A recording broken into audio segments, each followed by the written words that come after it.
Kienu ftit il-momenti fl-istorja tard twelidna fejn konna fdati bit-tmexxija tal-futur ta' organizzazzjonijiet bil-wisq ikbar minna. Malta tinsab f'sitwazzjoni bla preċedent fejn qed tmexxi tnejn mill-ikbar organizzazzjonijiet fid-dinja, il-Kunsill tal-Unjoni Ewropea u l-Commonwealth.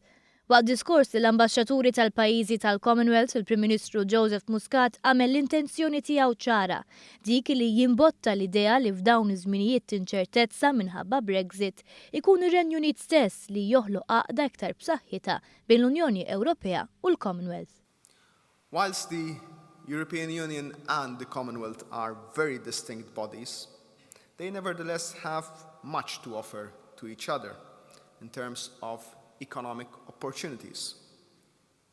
There is a potential to forge together a powerful voice in international trade. Huwa l-irwol ta' Malta u Ċipru bħala l-unika żewġ pajjiżi li se jkun tfadal membri fiż-żewġ organizzazzjonijiet li għandhom jirrappreżentaw l-interessi tal-pajjiżi tal-Commonwealth fih dan l-Unjoni Ewropea, stqar Muscat. A stronger linkage and alliance between the two organizations can be of tremendous benefit to all. This is a time that requires resilience, goodwill, and determination. It is a time where optimism is not a luxury, but it is a necessity. Il-Prim Ministru fakkar kif din mhix biss kwistjoni ta' ottimiżmu, imma tista' twassal għal bidliet tanġibbli fil-Commonwealth biex din organizzazzjoni terġa' tikseb ir-rilevanza tagħha fil-preżent u l-futur.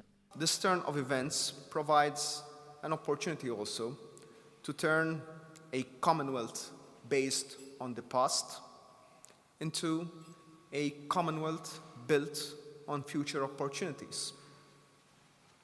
It would change the meaning of the Commonwealth for our young people, from a nostalgic, historic society to a vibrant organization, providing them jobs.